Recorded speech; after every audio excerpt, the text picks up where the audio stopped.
इस सोंडवा की पावन धरती को,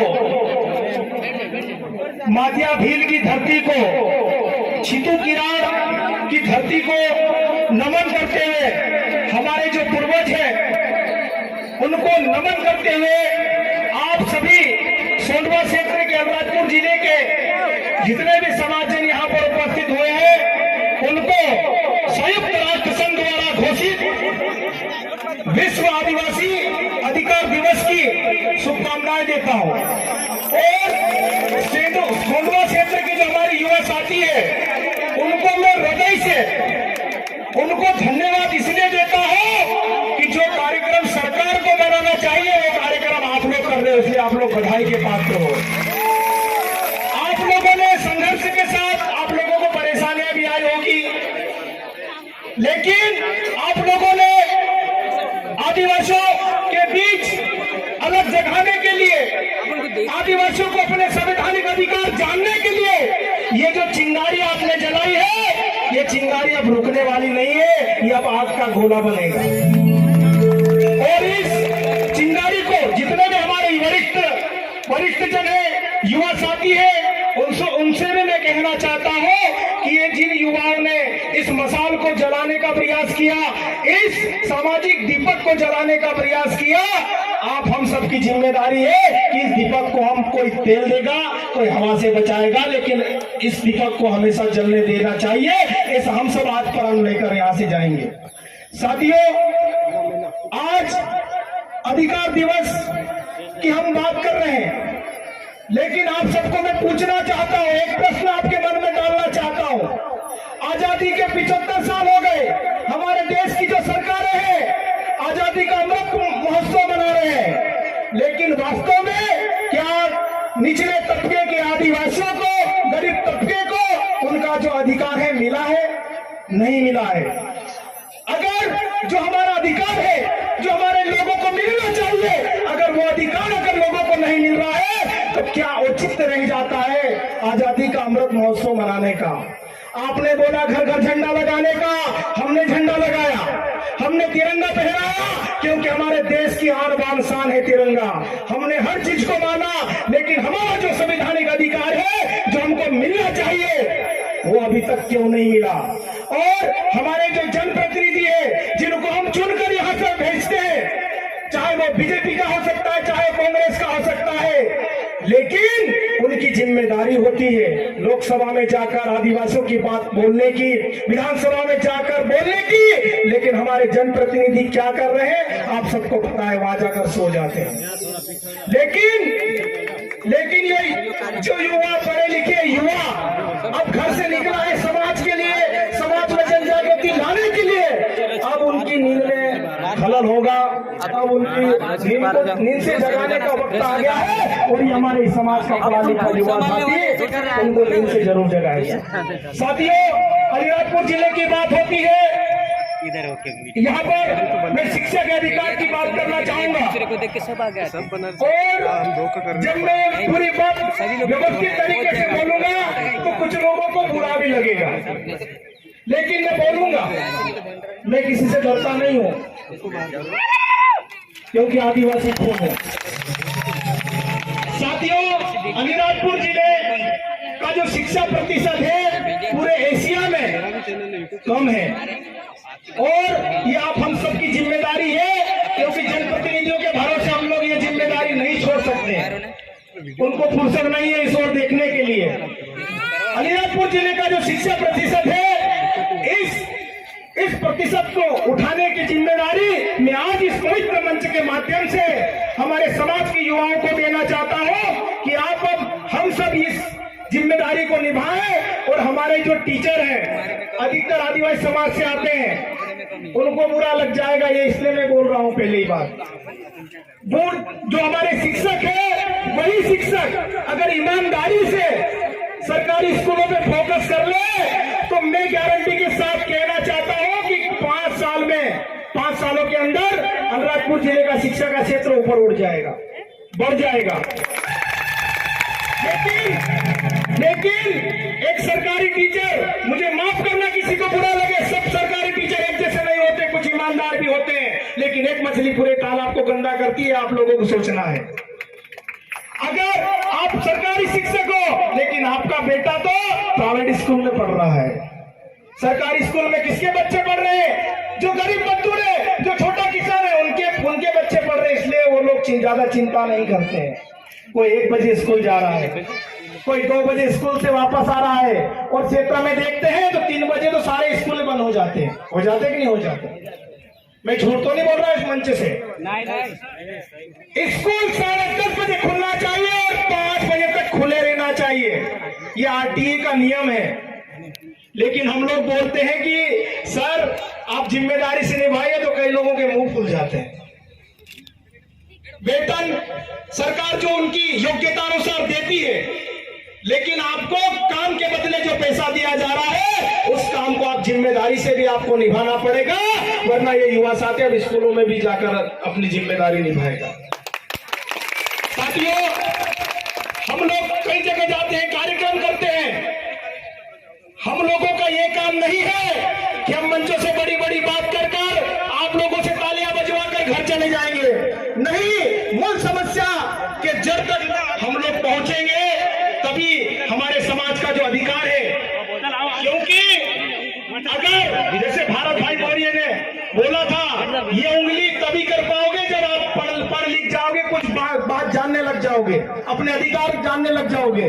वरना हमारे लोग तो जनपदों में घुसते हैं तो पियून भगा देता है, कॉलेज में घुसते हैं तो पियून भगा देता है, तहसीलदार के ऑफिस में जाते हैं तो पियून भगा देता है। जबकि पियून की ड्यूटी क्या होती है मालूम आपको? झाड़ू लगाना और पानी पिलाना, और वो पानी किसको पिलाना? हमको पिलाना है। लेकिन वो हाथ दिखा देता है और हमारे लोग वापस आ जाते हैं। आप सब अपने अधिकारों को समझो, हमारा अधिकार क्या है। क्योंकि चाहे वो अलीराजपुर जिले का कलेक्टर हो, वो यहाँ का बॉस नहीं है, यहाँ के बॉस हम लोग हैं। हमारे टैक्स से हमको वेतन मिल रहा है। साथियों, जब तक हम अपने अधिकारों को नहीं समझेंगे, अपने आप को नहीं समझेंगे, भोपाल में, दिल्ली में अगर कोई बोल दे कहां से हो आप, अलीराजपुर से, तो आधे लोग डर जाते हैं। आज भी इतना खूब है अलीराजपुर जिले। हमारे लोग जनपदों में घुसने से डरते हैं, तहसील कार्यालय में घुसने से डरते हैं। अब ऐसा नहीं होना चाहिए। आंखों से आंखों मिलाओ, बात करो अपने अधिकारों के लिए। हमारे लोगों को खाद नहीं मिलता है, हमारे लोगों को राशन नहीं मिलता है। और कालाओ जी अपना लोग मार से जाते हैं, कौन आड़े आवे 3 दाड़े भी काय काम नहीं हुए। अभी हमने 2-4 दिन पहले कुक्षी में रात को 10 बजे तक खाद बंटवाया, और इसलिए बंटवाया क्योंकि नियम कानून हम जानते थे। और सब ये कर सकते हैं, सभी युवा साथी ये कर सकते हैं। हमारे लोगों की जो समस्या है उनको दूर करना किसकी जिम्मेदारी है? हमारी जिम्मेदारी है। 47 लोग हमारे जनप्रतिनिधि सो रहे हैं, हमारे 47 विधायक है। वरना अगर उनको आदिवासी समाज की चिंता होती, हमारे प्रदेश में 6 सांसद है आदिवासी और 1 राज्यसभा सांसद है, 7 सांसद है, 47 आदिवासी विधायक है। मैं गारंटी के साथ बोलना चाहता हूं कि आप अभी फोन लगाओ, उनको पूछना कि आज दिन कौन सा है, किसी को मालूम नहीं होगा। और ये दिन हमने घोषित नहीं किया है, किसी सामाजिक संगठन ने घोषित नहीं किया है। जो 194 देशों का जो संगठन है, संयुक्त राष्ट्र संघ, यूएनओ, उसने घोषित किया है कि 13 दिसंबर को विश्व आदिवासी अधिकार दिवस मनाया जाए। लेकिन किसी को कोई चिंता नहीं, इसलिए मैं सोंडवा के जाबाज युवा साथियों को मैं धन्यवाद देता हूं, उनका दिल से साधुवाद ज्ञापित करता हूं कि आपने ये बहुत बड़ा काम किया और ये काम हमेशा चलने देना, हम आपके साथ खड़े रहेंगे। साथियों, सोंडवा क्षेत्र दुख क्षेत्र में आता है। कई हमारे आदिवासी किसानों की जमीनें चले गई, कई किसान तो ऐसे हैं कि उनके पास आज कुछ भी जमीन नहीं बची है। लेकिन इस सरदार सरोवर बांध का फायदा किसको मिला? गुजरात को। और गुजरात में भी उन लोगों को मिला जो उद्योगपति है। आज 3000 करोड़ की एक मूर्ति लगी है वहां पर, जमीनें हमारी डुबा रहे हो और पैसा गुजरात कमा रहा है। हमारे लोगों की लाश पर स्टेच्यू बनाया गया है, लेकिन आदिवासियों के साथ जो गलत करता है, आदिवासी वक्त के साथ उसका जवाब देता है, प्रकृति उसका जवाब देती है। पता चलता है कि वो मूर्ति अभी वो क्या तीरुड़ जाना मन गई पूरी मूर्ति हो गई। आदिवासी दासपुर तुम बोला हेर बोधलो भी खाने में करने दाड़ा ले सुना। साथियों, आज हमारे लोगों को जमीन डूबती हमारी, लाभ कोई और लेता है। फैक्ट्रियों के लिए जमीन हमारी लेते हैं, उद्योग कोई और डालता है। होता है कि नहीं होता है? लेकिन अब ऐसा नहीं होने वाला, क्योंकि ये समाज का युवा समाज के वरिष्ठ जनों के मार्गदर्शन में जाग चुका है, अपने संवैधानिक अधिकारों को लेके ये समझने लगा है। इसलिए सभी लोग इनको तोड़ने के लिए लगे हुए हैं। कोई नहीं चाहता कि आदिवासी इकट्ठा हो, कोई नहीं चाहता कि आदिवासी अपने हक अधिकारों के लिए बोले। जो बोलता है उसको दबाने का प्रयास चल रहा है, षड्यंत्र चल रहा है। लेकिन कितनों को दबाओगे? हमारे जो महान क्रांतिकारी है, अगर वो डर जाते, वो दब जाते, तो आज भी हम किसी अंग्रेज के घर में लेटरिन साफ कर रहे हो। आज हमारे समाज के जो क्रांतिकारी रहे, जिनको मौत का खौफ नहीं था, जिनको संवैधानिक अधिकारों की चिंता थी, अंग्रेजों से लोहा लेने वाले आदिवासी महान क्रांतिकारी रहे। और ये देश जब आजाद हुआ तो इस देश की आजादी में 70% जो योगदान आजादी की लड़ाई में रहा वो हमारे पूर्वजों का रहा, हमारे आदिवासियों का रहा। इसलिए अपने आप पे गर्व कीजिए कि हाँ, हम आदिवासी हैं। साथियों, बोलने की बहुत सारी बातें हैं, लेकिन उन बातों का कोई मतलब नहीं रह जाता है जो यहां सुनते हैं और इधर निकल जाती है। आप संविधान में जो आदिवासियों को विशेष अधिकार दिए गए हैं, आप उतना ही पढ़ लीजिए, आपको कहीं और जाने की आवश्यकता नहीं पड़ेगी। लेकिन हमारे युवा साथियों को आज इस मंच से मैं कहना चाहता हूं, कुछ युवा साथियों को बुरा भी लगे तो 10 बार लगे। हमारे समाज के अधिकतर युवा आजकल देख रहे हैं हम लोग कि वीडियो बना बनाकर दवाई पी लेते हैं, वीडियो बना बनाकर फांसी पे झूल जाते हैं। अरे भाई, तेरा दूसरा जन्म नहीं हो जाएगा कि पता चलेगा इंस्टाग्राम पे कितने लोगों ने देखा, मर गया, बात खत्म, घर वाले नुक्ता भी कर देंगे। लेकिन उस माँ बाप पे क्या बीतेगी कि किस उम्मीद के साथ उसको बड़ा किया, पाला, पोसा, उसको अच्छी शिक्षा दी, लेकिन उनका बच्चा क्या कर रहा है? इंदौर, भोपाल जाकर वीडियो बनाकर मर रहा है, दवाई पी रहा है, कोई ब्लेड से हाथ काट रहा है। या माताएं बहनें बैठी, इसलिए पूरी कहानी नहीं बताऊंगा, बाकी लोग समझ गए होंगे कि मर क्यों रहे। समझ जाने वाले समझ जाओ। साथियों, ये जीवन है, एक बार आया है। अगर बिरसा मुंडा भी अगर ऐसे हाथ काट लेते, दवाई पी लेते, पॉइजन पी लेते, रस्सी पे झूल जाते, तो आज बिरसा मुंडा को कोई याद नहीं करता। अरे मौत आएगी, मर जाएंगे, कोई यहाँ अमर पट्टा लेकर नहीं आया है, कोई यहाँ 200, 500, 1000 साल जिंदा नहीं रहेगा। लेकिन जितने जी ऐसा काम कर जाओ कि मरने के बाद भी लोग आपको याद करें। जरा सी बात के लिए मर जाते हैं।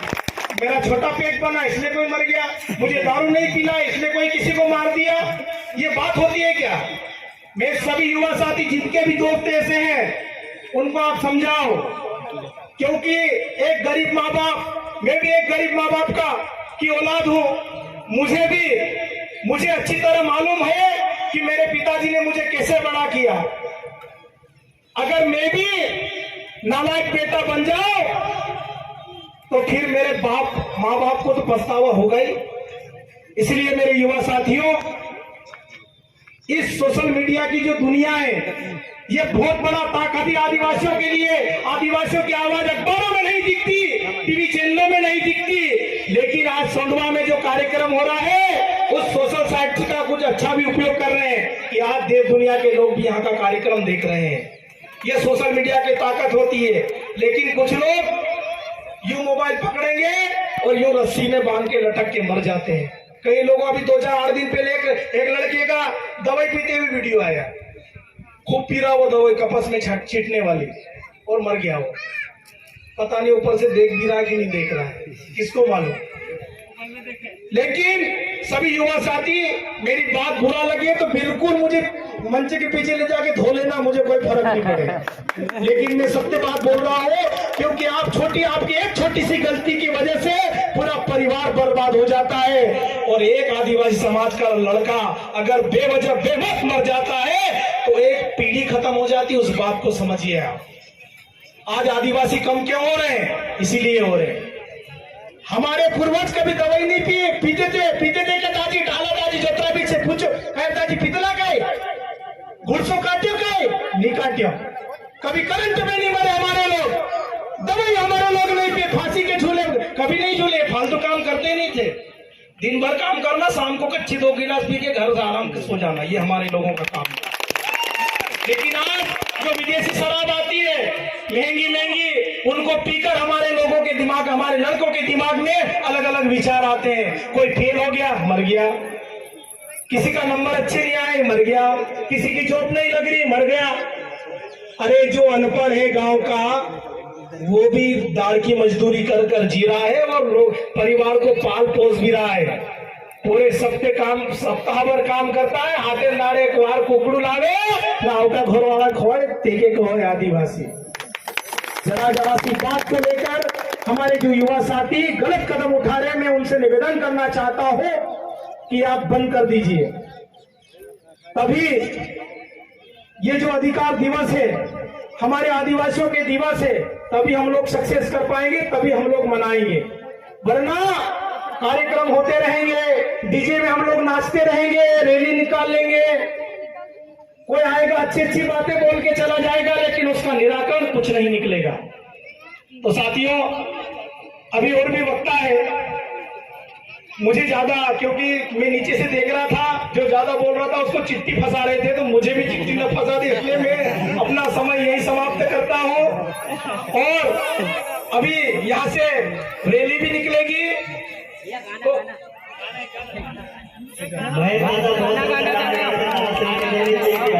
हमारे पीरू भाई सोलंकी यहाँ पर हैं। मैं आज पहली बार शायद उनको देख रहा हूँ, लेकिन उनके जो गाने हैं, 1-2 मिनट, उनके जो गाने हैं, मैं अधिकतर उनके गाने सुनता हूँ। आज पीरू भाई सोलंकी हमारे समाज का उभरता हुआ सितारा, मैं चाहता हूँ कि पीरू भाई सोलंकी के लिए जोरदार ताली बजाएं। और इनके गाने में इसलिए भी सुनते हम लोग, इनके गाने में अश्लीलता नहीं होती है। और पीरू भाई आपको एक जिम्मेदारी देते हैं हम लोग कि अपने जितने भी साथी गायक कलाकार हैं, उनको बोल देना कि अश्लील भाषा का प्रयोग न करें। बहुत सारे हमारे समाज में ऐसे गीत है कि आप जितना गाओगे पीढ़ी दर पीढ़ी चलता रहेगा, लेकिन आदिवासी समाज ने जो शब्द दिए वो खत्म नहीं होंगे। तो पीरू भाई सोलंकी से आज मिलना होगा, बहुत अच्छे आप गाने गाते हो, एक बार और ताली हो जाओ दो यार।